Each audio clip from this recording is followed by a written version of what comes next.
जिवंत देव येशू ख्रिस्त याच्या पवित्र नावामध्ये मी पुन्हा एक वार आज आपल्या सर्वांचे हार्दिक स्वागत करत आहे. आज आपण एका विशिष्ट तत्वामध्ये काही महत्त्वाचे मुद्दे पाहणार आहोत आणि ते महत्त्वाचे मुद्दे आपल्या दैनंदिन जीवनामध्ये ख्रिस्ती आयुष्यामध्ये फार गरजेचे आहेत. तर प्रार्थना विनंती आहे की आपण ह्या सर्व मूलभूत गोष्टी ज्या आहेत त्याच्याकडे आपण लक्ष द्यावं. तिसरं तत्व आहे, ज्या तत्वाचं नाव आहे देवपिता. तर याच्यामध्ये आपण सर्व गोष्टी ज्या महत्त्वाच्या आहेत त्या हाताळणार आहोत आणि म्हणून माझी विनंती आहे की आपण सर्वांनी फक्त कान देऊन नाही तर अंतःकरणाने हा पूर्ण संदेश ग्रहण करावा. देवाचं वचन ऐकण्या अगोदर आपण देवाला विनंती करूया की त्याने आज आपल्याला मार्गदर्शन करावं. प्रार्थना करू. स्वर्गातील महान सेनाधीश परमेश्वर देवा, आज या सकाळच्या समयी तुम्ही आम्हाला जिवंत ठेवण्यासाठी निवडलं, याच्याबद्दल आम्ही तुमचे आभार मानतो. रात्रभर तुम्ही आमची काळजी वाहिली. आजचा हा दिवस तुम्ही आम्हाला याच्यासाठी दिलेला आहे जेणेकरून आजच्या दिवसामध्ये तुमचं गौरव व्हावं, तुमचं नाव उंचावलं जावं, तुमचं चारित्र्य प्रकट व्हावं, जेणेकरून लोकांनी या जगामध्ये, ह्या भूतलावरती आणि स्वर्गामध्ये एकच देव आहे आणि त्या देवा वाचून त्यांना कोणी नाही, ही साक्ष आज घडावी म्हणून आज तुम्ही आम्हाला जिवंत ठेवलेलं आहे. आज तुम्ही आम्हाला तुमची लेकरी या नात्याने बोलवलेलं आहे. हा सर्वात मोठा मान सन्मान तुम्ही आम्हाला देव केलेला आहे. हा मान सन्मान तुमच्या गौरवासाठी असावा, आमच्या आध्यात्मिक वाढीसाठी असावा आणि विनंती करत आहोत की जे तुमचं वचन आज आमच्यापर्यंत आलेलं आहे, येत आहे, येणार आहे, त्या सर्व गोष्टी आम्ही तुमच्या गौरवासाठी वापराव्यात. विनंती करत आहोत की तुमच्या वचनाद्वारे तुम्ही आमची भेट घ्या. तुमचं वचन जे आहे ते तुमच्या चारित्र्याविषयी सांगतं. विनंती आहे, प्रार्थना करत आहोत की त्या वचनाचा अनुभव घडण्यासाठी, तुमच्या प्रेमाचा अनुभव घडण्यासाठी, एवढंच नाही तर पवित्रता आणि शेवटी सार्वकालिक जीवनाचा अनुभव घडण्यासाठी आम्हाला मदत करा. तुमचं सत्य जे आहे ते सत्य सदोदित सार्वकालिक आहे. ते सत्य जे आहे ते प्रत्येकाच्या आयुष्यामध्ये संजीवनी घडून आणतं. त्या सत्यामध्ये इतकी ताकद आहे की कोणतंही अंतःकरण जे त्या सत्याशी संपर्कामध्ये येतं, त्या अंतःकरणामध्ये कधी अंधकार राहत नाही, त्या अंतःकरणामध्ये कधी पाप येत नाही. म्हणून विनंती करत आहोत की तुमचं सत्य, तुमचं वचन जे आहे ते आमच्या अंतःकरणामध्ये रुजलं जावं.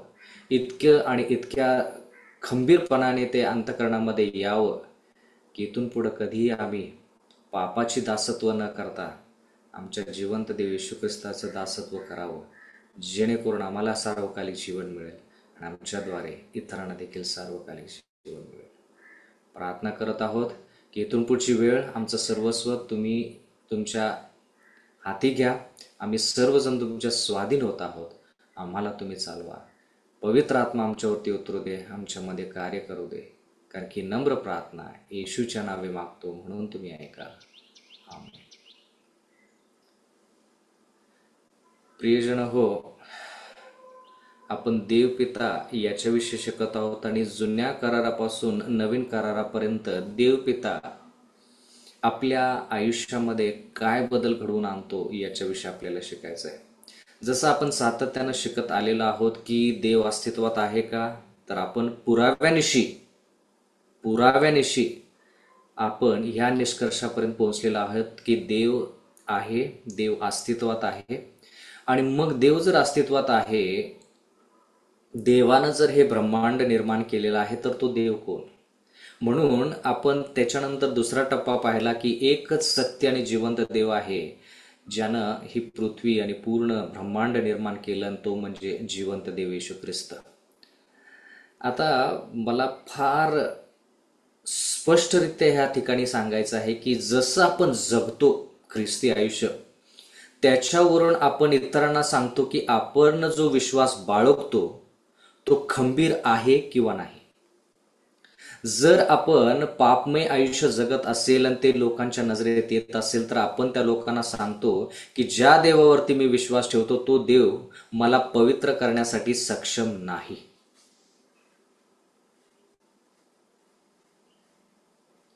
जर मी जगिक आयुष्य जगत असेल तर लोकांना मी हे दाखवत आहे की माझ्या देवामध्ये, थोडक्यात कोल्हापुरी भाषेमध्ये, दम नाही.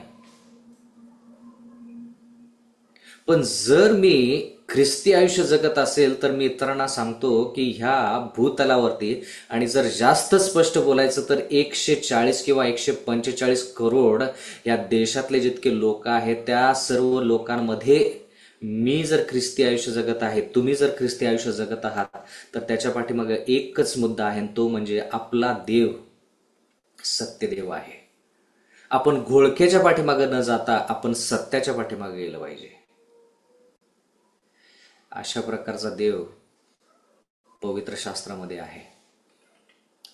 म्हणून आज आपण देव पिता जो आहे त्याच्याविषयी शिकणार आहोत. तर हा देव पिता जो आहे त्याला ज्यावेळेस आपण प्रार्थना करतो त्यावेळेस मी खूप वेळेस ऐकलेलं आहे. मी कोणाला दोष देत नाही, पण एक दुरुस्ती मला ह्या ठिकाणी करायची आहे की ज्यावेळेस आपण प्रभूची प्रार्थना करतो त्यावेळेस आपण हे आमच्या स्वर्गातील पित्या असं म्हणायच्या ऐवजी हे आमच्या स्वर्गातील बाप्पा असा शब्द वापरतो. पण ज्यावेळेस आपण प्रभूची प्रार्थना मत्तई याच्या 6व्या अध्यायामध्ये बघतो त्यावेळेस त्या प्रार्थनेमध्ये आपण जसे शब्द आहेत तसे शब्द बोलायचा प्रयत्न करत असतो किंवा बोलत असतो. मग तसं जर आहे, प्रत्येक शब्द आपण आहे तसा जर वचनातून पाहत आहोत आणि बोलत आहोत प्रभूच्या प्रार्थनेमध्ये, तर त्या ठिकाणी हे आमच्या स्वर्गातील पित्या असा शब्द आहे. तो शब्द पित्या जो आहे तसा वापरला तर ते जास्त बरं ठरेल. नाहीतर काय होईल, आपण प्रभूची प्रार्थना करत आहोत पण जसे शब्द आपण वापरायला पाहिजे तसे आपण वापरत नाही. बाप्पा हा शब्द चुकीचा, म्हणजे पिता आणि बाप्पा शब्द जरी एकच व्यक्तीला संबोधित असेल तरी देखील त्या ठिकाणी पवित्र शास्त्रामध्ये बाप्पा हा शब्द न वापरता पिता हा शब्द वापरलेला आहे किंवा पित्या असा शब्द वापरलेला आहे. तर जर आपण प्रभूची प्रार्थना आहे तशी बोलत असेल तर त्या शब्दांमध्ये फरक करून चालणार नाही. तर हा जो देवपिता आहे, हा देवपिता जुन्या करारामध्ये नवीन करारामध्ये कसा आहे? देवपिता जो आहे तो जुन्या करारामध्ये वेगळा, नवीन करारामध्ये वेगळा आहे का तोच आहे? आणि त्याचे गुणधर्म बदलतात का? याच्याविषयी बंधू आणि भगिनींनो शिकणं फार गरजेचं आहे. आणि म्हणून खूप लोकांना वाटतं की जुन्या करारामध्ये जो देव आहे तो फार क्रूर आहे. जुन्या करारातला देव जो आहे तो दयावान किंवा दयाळू किंवा क्षमाशील नाही. कारण की त्या ठिकाणी आपण खूप राष्ट्र उद्ध्वस्त झालेले आपण पाहतो. देवाच्या सामर्थ्यानं खूप लोक त्या ठिकाणी ज्यांनी देवाचा स्वीकार केला नाही ते दगावलेले असे आपण पाहत आहोत.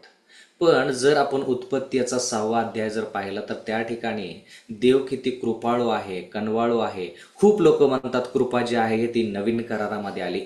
ख्रिस्त येशू कृपा घेऊन नवीन करारामध्ये आला. पण ह्या ठिकाणी जर आपण उत्पत्ती याचा 6वा अध्याय ज्या ठिकाणी आपण असं पाहतो की जगामध्ये पापाचा हाहाकार माजलेला असताना देवाने एका कुटुंबाची निवड केली. ते कुटुंब सात्विक होतं, धार्मिक होतं, नीतिमान होतं. त्या कुटुंबाचा प्रमुख ज्याचं नाव नोआ होतं, त्या ठिकाणी त्या नोआची देवानं निवड केलेली आहे. आणि त्या ठिकाणी देवाचं वचन आपल्याला असं सांगतं की नोआची निवड का करण्यात आली आणि नोआनं त्या निवडीचा फायदा कसा करून घेतला. जर आपण उत्पत्तीचा 6वा अध्याय आणि 7वं वचन वाचलं तर ह्या ठिकाणी देव असं सांगत आहे की भूतलावरती ज्या गोष्टी आहेत तो नष्ट करणार आहे. इथं लिहिलेलं आहे 7वं वचन. तेव्हा परमेश्वर म्हणाला, मी उत्पन्न केलेल्या मानवाला भूतलावरून नष्ट करीन.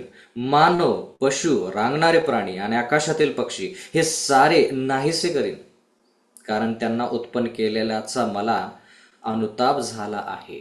म्हणजे देवाला वाईट वाटत आहे की ह्या सर्व गोष्टी ज्या त्यानं निर्माण केल्या त्या सर्व गोष्टी त्याच्या विरोधात गेलेल्या आहेत, म्हणून त्याला वाईट वाटलेलं आहे. असा भाग नाही या ठिकाणी की ज्या गोष्टी त्यानं निर्माण केल्या त्याच गोष्टींमध्ये मुळातच काहीतरी चुकी होती किंवा मुळातच त्यांच्यामध्ये वाईट दुर्गुण होते. नाही, ज्यावेळेस देवानं सृष्टी निर्माण केली, मानव जातीला निर्माण केलं, प्राण्यांना निर्माण केलं, हे पूर्ण ब्रह्मांड उत्पन्न केलं, त्यावेळेस त्याच्यामध्ये काहीही दोष नव्हता. पण मानव जातीनं निर्णय घेऊन ते पापामध्ये पडलेले आहेत. मग देवानं त्यांना एका पाठीमागे एक संधी दिली. नोआच्या द्वारे 120 वर्ष प्रचार केला. 120 वर्ष भरपूर आहेत आजकालच्या जगामध्ये. त्या काळामध्ये पण 120 वर्ष म्हणजे भरपूर मोठी वेळ, भरपूर असंख्य अशा संध्या त्या ठिकाणी दिल्या, पण लोक देवाकडे वळली नाहीत. म्हणून देव म्हणाला की मी आता त्यांना नष्ट करेन. म्हणजे सगळेच लोक नष्ट होतील का? त्याच्यामध्ये असा कोणीही व्यक्ती नाही का की जो नीतिमान आहे, ज्याच्यावरती देव दया करू शकतो? 8व्या वचनामध्ये आपल्याला असं पाहायला मिळतं, उत्पत्ती 6:8, परंतु म्हणजे काय, ज्या बाकीच्या गोष्टी देव बोलला की सर्व नष्ट करेन त्या गोष्टी आहेत, पण देव म्हणतो की याच्या व्यतिरिक्त परंतु, म्हणजे थोडक्यात काय, एक अशी गोष्ट आहे जी गोष्ट नष्ट करण्यासारखी नाहीये. असं एक कुटुंब आहे जे नष्ट ते होता कामा नये. म्हणून देव म्हणाला, परंतु नोआवरती परमेश्वराची कृपादृष्टी होती. काही दिवसापूर्वी ओरिसामध्ये होतो आणि रविवारच्या मंडळींमध्ये रोमन कॅथलिक, पेंटेकॉस्ट, मेथोडिस्ट आणि भरपूर मंडळांचे लोक जमले होते, जवळपास 120 लोक. तर संदेश संपला, मला परत महाराष्ट्रात यायचं होतं, तर मी घाईगडबडीनं येण्यासाठी तयारी करत असताना एक पाळक माझ्याकडे आले आणि ते म्हणाले की कृपा जी आहे ती नवीन करारामध्ये आली आणि जुन्या करारामध्ये कृपा नव्हती. तर मी म्हटलं तसं नाही, देवाचं वचन म्हणतं. आणि हे वचन मी त्यांच्यासमोर मांडलं. मी म्हणालो की देवाची, परमेश्वराची कृपादृष्टी जी आहे ती जुन्या करारामध्ये देखील होती. नवीन करारामध्येच कृपा पाहायला मिळते, जुन्या करारामध्ये नाही असं नाही. नोहाच्या पूर्ण कुटुंबावरती देवाची कृपादृष्टी होती असं देवाचं वचन म्हणतं. एवढंच नाही बंधू आणि भगिनींनो, आपण काल हे पाहिलं की जर आपण देवाविषयी शिकायचं तर त्याच्यामध्ये काहीतरी गुणधर्म पाहिजेत. म्हणजे थोडक्यात देव न्यायी पाहिजे. ह्या ठिकाणी देव न्यायी आहे असं आपल्याला पाहायला मिळतं. देव अन्यायी नाहीये. देव सगळ्यांनाच एक प्रकारे वागवत नाही. देव म्हणतो की ह्या व्यक्तीला जेवढं सत्य मिळालं त्याच्याप्रमाणे त्याचा न्याय होईल. देव म्हणतो की ह्या व्यक्तीला जेवढं सत्य मिळालं त्याच्याप्रमाणे त्याचा न्याय होईल. देव न्यायी आहे. देव सगळ्यांनाच एका तराजूमध्ये किंवा एका तागडीमध्ये तोलत नाही. आणि म्हणून जर आपण उत्पत्ती याचा 6वा अध्याय पाहिला तर त्या ठिकाणी आपल्याला पाहायला मिळते की देव कनवाळू आहे, कृपाळू आहे. जर आपण निर्गम याचा 33वा अध्याय आणि 18व्या वचनाकडे जर गेलो तर त्या ठिकाणी मोशे देवाला म्हणत आहे की देवा, एवढा वेळ मी तुझ्या संगती बोलत आहे, तू माझ्या संगती बोलत आहे, आपण संभाषण करत आहोत. मला एक शेवटची विनंती आहे. ती विनंती म्हणजे मला इच्छा आहे की तुझी महिमा, तुझं गौरव मला बघू दे, तुझं चारित्र्य मला बघू दे. आणि देव त्याला काय दाखवत आहे? मोशे म्हणतो निर्गम 33:18 मध्ये, तो म्हणाला, कृपा करून मला तुझे तेज दाखव, तुझं गौरव बघू दे, तुझी महिमा बघू दे. देव काय दाखवतो? 19, तो म्हणाला, मी आपले सर्व चांगुलपण तुझ्या पुढे चालवेन. चांगुलपण हे देवाचे गुण आहेत. म्हणजे मला हा प्रश्न आहे की ज्या देवामध्ये आपण गुणधर्म शोधलेले आहेत ते गुणधर्म सर्व जे आहेत ते परिपूर्ण आहेत आणि त्याच्यापेक्षा जास्त गुण त्या देवामध्ये असणं गरजेचं नाही आणि दुसरे गुण नाहीतच. सर्व गुण जे आहेत ते सर्व गुण आपल्याला त्या देवामध्ये पाहायला मिळतात आणि आपण त्याच्याविषयी काही गुण जे आहेत ते पाहिलेले आहेत. तर ह्या ठिकाणी तो चांगुलपणा याच्याविषयी सांगत आहे. तुझ्यासमोर परमेश्वर ह्या नावाची मी घोषणा करेन. म्हणजे परमेश्वर ह्या शब्दामध्ये चारित्र्य लपलेले आहे. आता उदाहरणार्थ काय काय लोकांचं नाव विश्वास असं असतं. म्हणजे थोडक्यात काय, तो शब्द ऐकला की त्या शब्दामध्ये त्या व्यक्तीचं चारित्र्य लपलेलं दिसतं. आता तो व्यक्ती त्याप्रमाणे असेल किंवा नसेल तो भाग वेगळा, पण काही नावांमध्ये चारित्र्य लपलेलं आहे, काही नावांमध्ये गुणधर्म लपलेले आहेत. म्हणून म्हटलं की जर आपल्या कुटुंबामध्ये एक मुलगा बाळ जन्माला आलं तर त्याचं नाव आपण गौरव ठेवतो. जर मुलगी जन्माला आली तर तिचं नाव आपण महिमा ठेवतो. गौरव आणि महिमा दोन्हीचा शब्दाचा अर्थ एकच, आणि त्याचा अर्थ म्हणजे चारित्र्य प्रगट करणे किंवा गुणधर्म प्रगट करणे. तर या ठिकाणी देवाचं वचन म्हणते की त्याच्या नावामध्येच त्याचं चारित्र्य आहे. ज्याच्यावर कृपा करावीशी वाटेल त्याच्यावर मी कृपा करेन. बघा, कृपा आपण कदापि म्हणू नये की कृपा ही जी आहे ही नवीन करारामध्ये आली. नोहाच्या काळामध्ये देखील कृपा याच्याविषयी आपण शिकलो. आता मोशेच्या काळामध्ये देखील कृपा याच्याविषयी आपण शिकत आहोत. ज्याच्यावर दया करावीशी वाटेल त्याच्यावर मी दया करेन. आता या सर्व गोष्टी देवाच्या वचनामध्ये आपण पाहत आहोत, आणि आज आपण एका विशिष्ट घटनेद्वारे देवाचे गुणधर्म, जुन्या करारामधला देव कसा आहे याच्याविषयी आपण पाहणार आहोत. निर्गम याचा 21वा अध्याय, आणि विशेष करून आपण जर अब्राहम उत्पत्तीचा 21वा अध्याय, माफ करा, 21वा अध्याय, आणि जर त्याच्यामध्ये आपण पाहिलं तर अब्राम आणि त्याची पत्नी सारा जे आहे त्यांना जवळपास खूप वर्ष झालेली आहेत आणि त्यांच्या घरामध्ये पाळणा हल्लेला नाहीये. थोडक्यात काय की अब्राम जवळपास 100 वर्षाचा आहे, सारा जी आहे ती 90 वर्षाची आहे, आणि त्या परिस्थितीमध्ये काय झालेलं आहे. यानंतर वचन 1, उत्पत्तीचा 21वा अध्याय वचन 1, यानंतर परमेश्वराने आपल्या म्हणण्याप्रमाणे सारेवर अनुग्रह केला आणि तिला दिलेले वचन पूर्ण केले. आता प्रत्येक शब्द महत्वाचा. अगोदर आपण वाचलं कृपादृष्टी, त्याच्यानंतर आपण शब्द वाचला चांगुलपणा, देवाची कृपा, देवाची दया, त्याचं नाव. आता ह्या ठिकाणी लिहिलंय यानंतर परमेश्वराने आपल्या म्हणण्याप्रमाणे सारेवर अनुग्रह केला. म्हणजे ह्या ठिकाणी अनुग्रह पण आहे.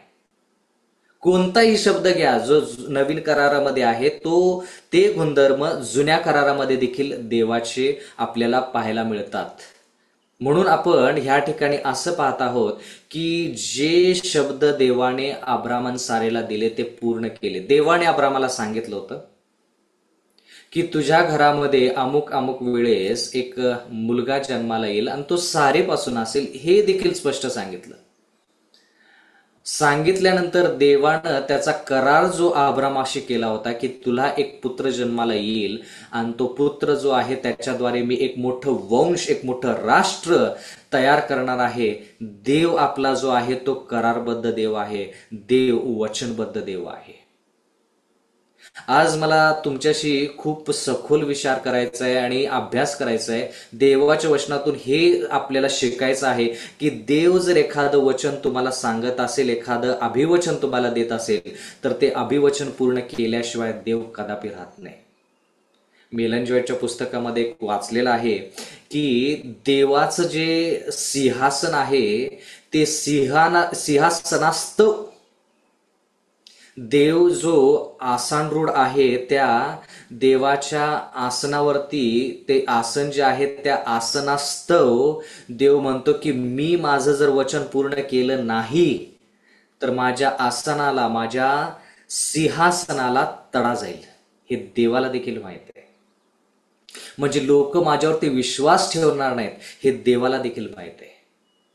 म्हणजे थोडक्यात मी ज्या सिंहासनावरती बसतो, मी ज्या आसनावरती, देव आसनावरती बसतो, त्या आसनाला तडा जाईल. लोक त्या आसनावरती विश्वास ठेवणार नाहीत, त्या आसनासमोर माझ्यासमोर झुकणार नाहीत, मला नमन करणार नाहीत, हे देवाला माहित आहेत. म्हणून देव काय करतो, जे शब्द, जे अभिवचन त्यानं सांगितलेलं आहे ते अभिवचन पूर्ण करतो. त्याचा पुरावा अब्राम आणि सारा गर्भवती झाली. दुसरं वचन, आणि देवाने सांगितलेल्या समय अब्रामाला म्हातारपणी तिच्यापासून मुलगा झाला. देवानं त्यांच्या संगती करार केला आणि तो करार देवाने पूर्ण केला असं देवाचं वचन म्हणतं.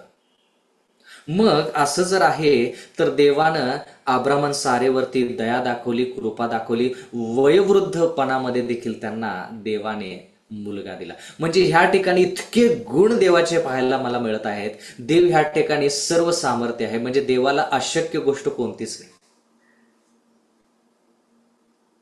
आता जरा लक्ष द्या. देवाने या ठिकाणी अब्राहम सारेला जो करार आहे तो करार पूर्ण करून हे दाखवून दिलं की जे शब्द देव बोलतो ते शब्द पूर्ण करायची ताकद फक्त देवामध्येच आहे. अब्राम आणि सारा आपण सखोल अभ्यास करणार नाही, कारण की खूप काही गोष्टी शिकायच्या आहेत. ज्यावेळेस अब्राम आणि सारेला हे वचन मिळालं किंवा हे अभिवचन मिळालं की त्यांना एक पुत्र किंवा पुत्र प्राप्ती त्यांना होणार आहे, त्यावेळेस सारा हसली आणि अब्रामाने देखील तेवढा विश्वास ठेवला नाही. तो म्हटला की या वयोवृद्धपणामध्ये, म्हणजे त्यानं स्वतःच्या शरीराकडे लक्ष दिलं आणि तो म्हणाला की असं शक्य आहे का. त्यानं सारेच्या चेहऱ्यावर त्या सुरकुत्या ज्या आहेत त्याच्याकडे लक्ष दिलं आणि प्रश्न केला, पण देव म्हणतो की मी देव आहे. म्हणजे थोडक्यात अब्रामन सारेनं आजकालच्या लोकांप्रमाणे विज्ञानाकडे लक्ष दिलं. तो म्हणाला की मी 100 वर्षाचा आहे, माझी पत्नी 90 वर्षाची आहे आणि विज्ञानुसार किंवा वैद्यकीय विज्ञानुसार आजच्या जगामध्ये पुत्र प्राप्ती ह्या वयामध्ये होत नाही. म्हणजे थोडक्यात त्यांनी विज्ञानाचा विचार केला, पण देव म्हणाला की मी विज्ञानापेक्षा पलीकडेच आहे.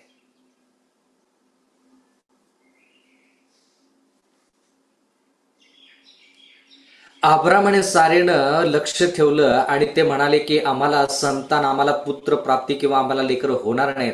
पण देवाने एक राष्ट्र बघितलं. बघा कोणाचे विचार कसे आहेत. अब्राम ह्या ठिकाणी निसंतान, म्हणजे थोडक्यात त्याला लेकरं होणार नाहीत हा त्याचा विश्वास, त्याचं वचन, त्याचं वय पाहून. पण देव म्हणतो की तू तुझ्या विचारानुसार जाऊ शकत नाहीस. तुझा विचार हा आहे की तुला लेकरं होऊ शकत नाहीत, पण मी एक राष्ट्र बघत आहे.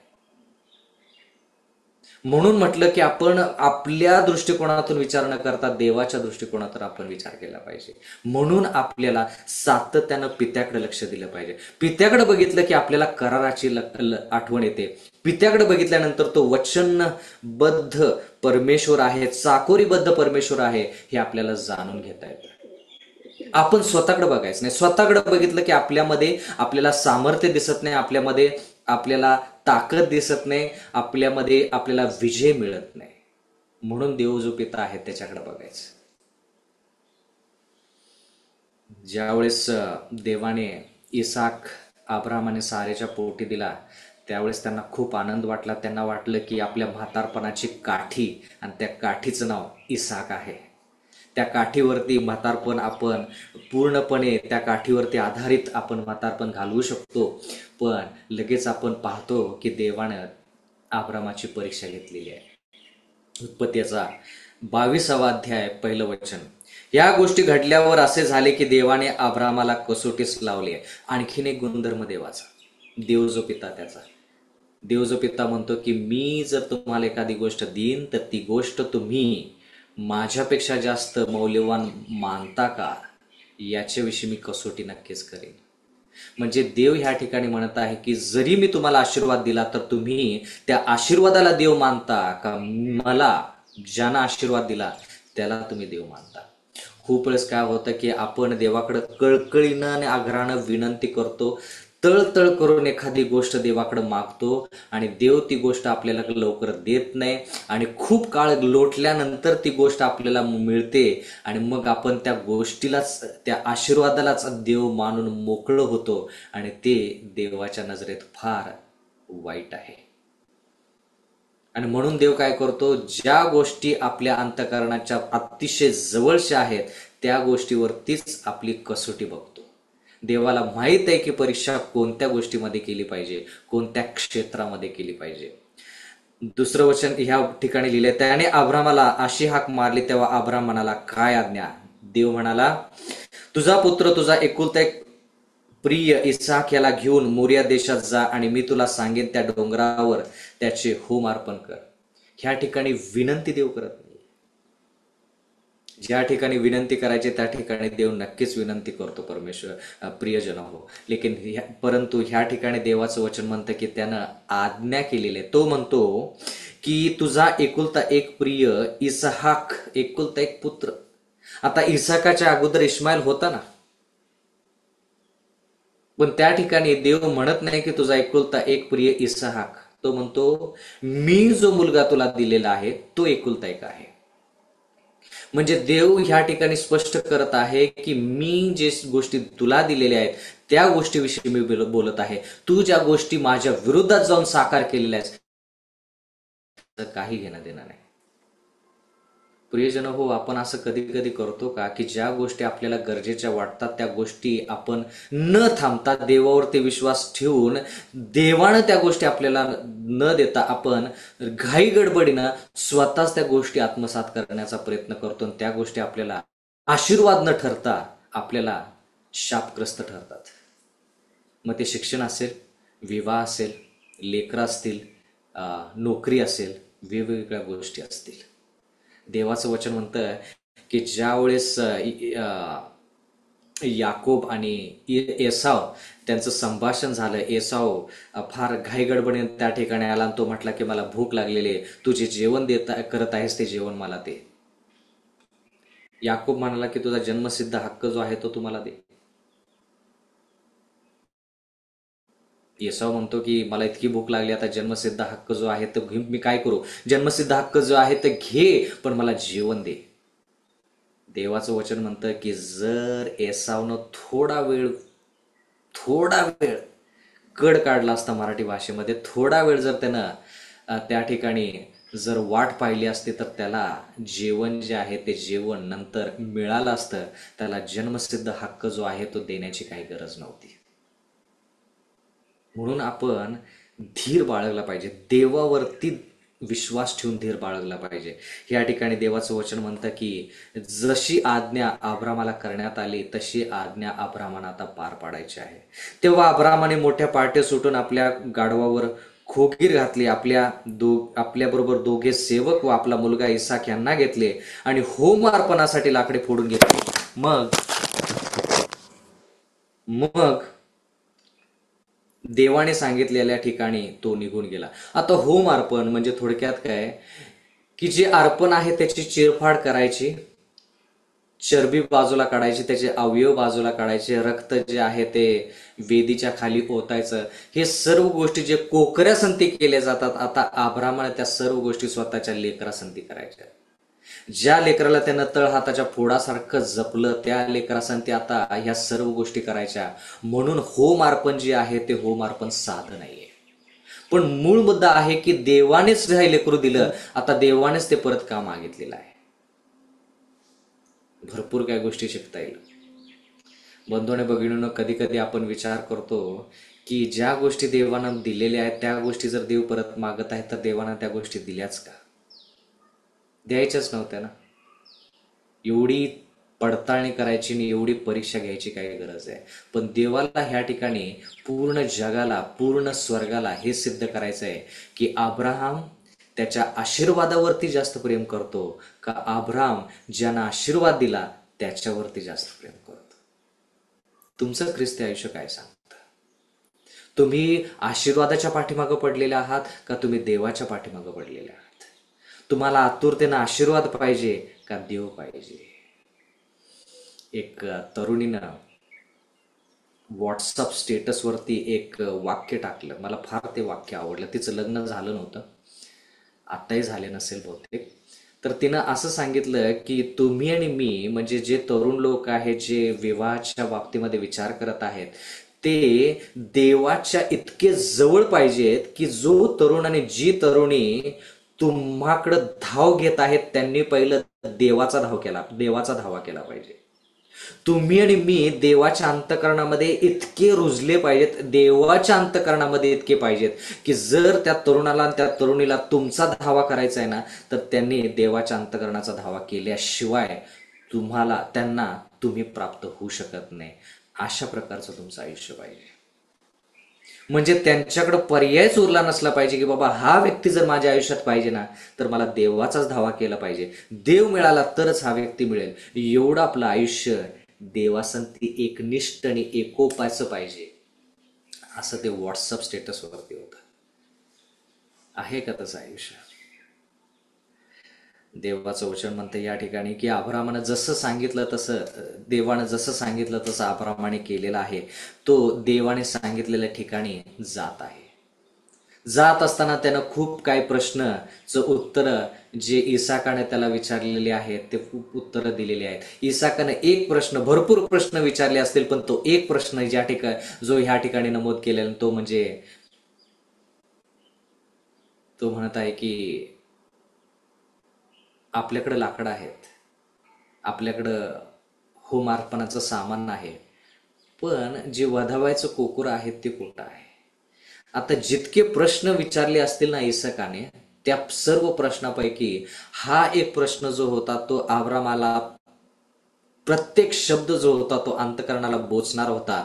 त्यानं काय उत्तर द्यायचं की आता जे वधणार कोकरू आहे ते कोकरू तूच आहेस, हे मी ह्या लेकराला आता कसं सांगू?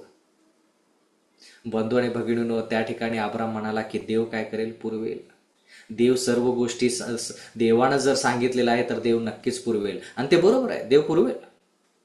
मग ह्या ठिकाणी माझा असा प्रश्न आहे की 10 आज्ञा ज्या आहेत त्या 10 आज्ञा आपल्याला अगोदरपासूनच माहित आहेत की 10 आज्ञा अस्तित्वात होत्या, त्या 10 आज्ञापैकी एक आज्ञा म्हणते की खून करू नको.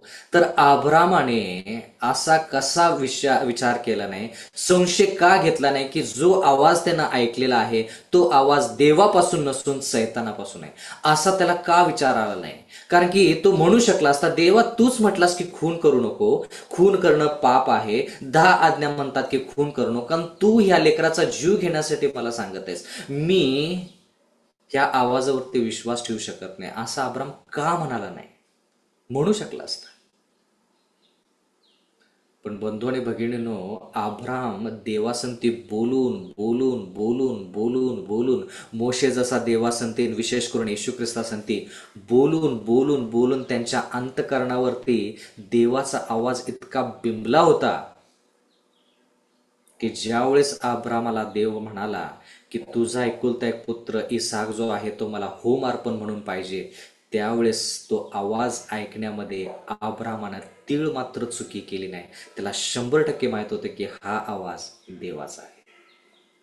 बंधूने भगिनींनो, देव ज्यावेळेस तुम्हाला देवाच्या वचनातून तुम्हाला बोलतो प्रत्येक सकाळी, तो आवाज तुम्हाला ओळखता येतो का? कल्पना करा की तुम्ही घरामध्ये आहात आणि तुमचे वडील जे आहेत किंवा तुमची आई जी आहे ते घराच्या बाहेर आहे. ज्यावेळेस ते तुम्हाला हाक मारतात त्यावेळेस ते तुमचेच वडील आहेत, तुमचीच आई आहे हे तुम्हाला जाणवतं. तसं तुम्हाला देवाविषयी जाणवतं का? जसे तुम्ही वडिलांच्या संगती एकनिष्ठ एवढे जवळ आहात की तुम्ही त्यांना फोन जरी केला, ते जरी एक शब्द बोलले जरी नाहीत तरी तुम्हाला कळतं की त्यांच्या अंतःकरणामध्ये काय चाललंय.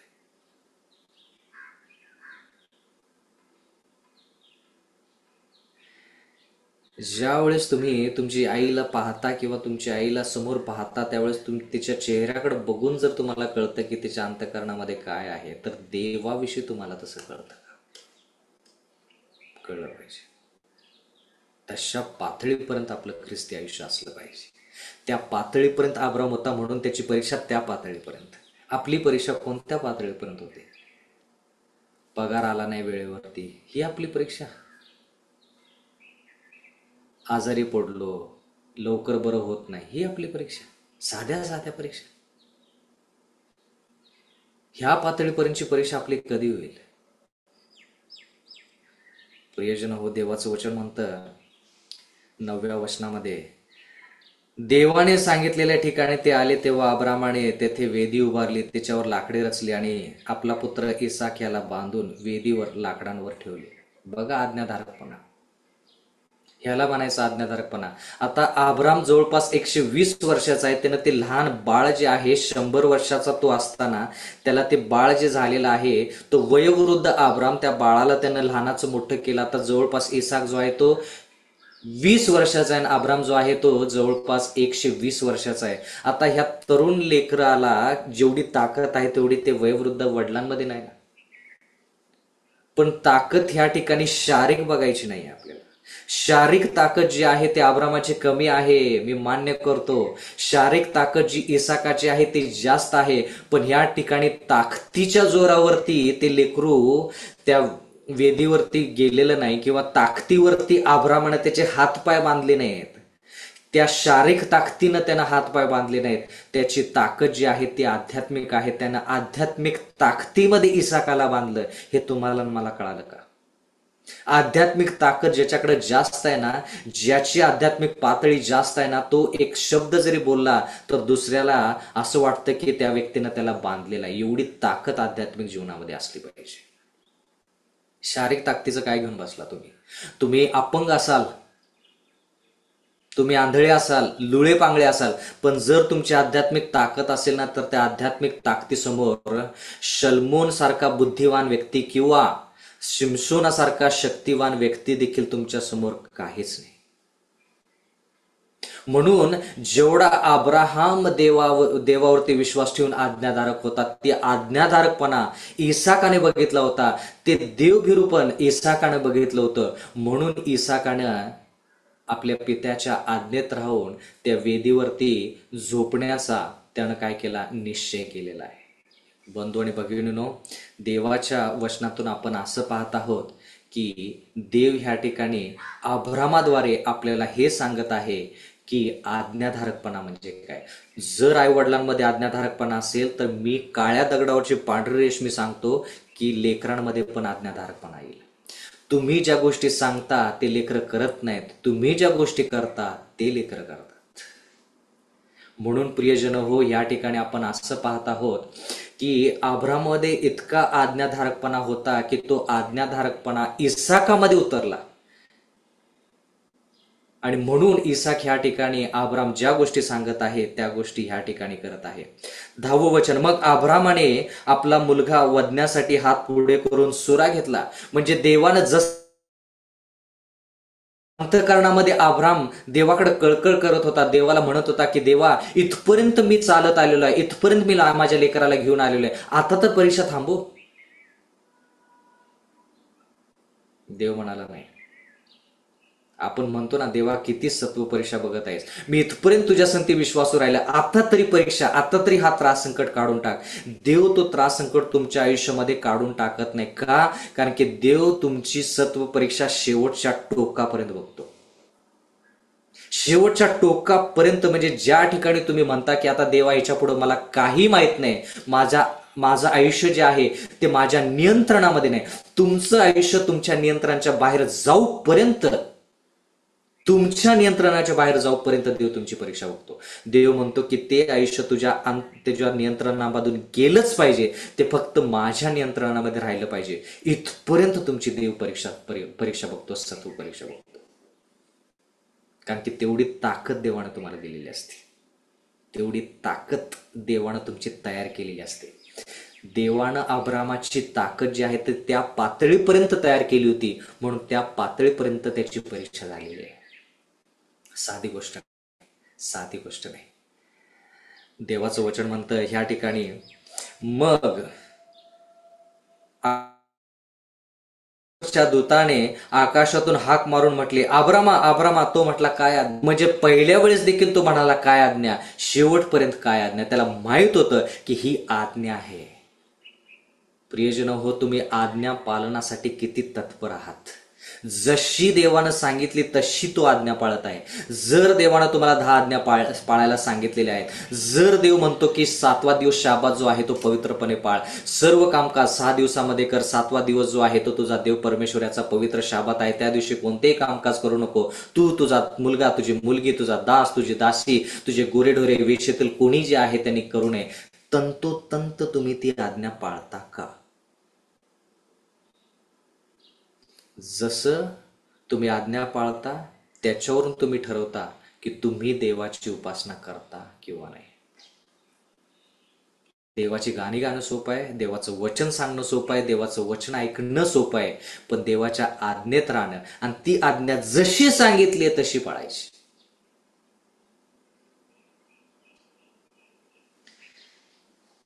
या ठिकाणी 12 वचन म्हणतं, मग तो बोलला, तू मुलावर आपला हात चालवू नकोस, त्याला काही करून आपल्या मुलाला, आपल्या एकुलत्या एका मुलालाही माझ्यापासून राखून ठेवले नाहीस, यावरून तू देवाला भिवून चालणार आहेस असे मला कळाले. म्हणजे अब्रामा, तुझी परीक्षा आता संपलेली आहे. म्हणजे परीक्षा देवानं कधीपर्यंत केली? सुरा उचलण्यापर्यंत. म्हणजे इसाकाला जर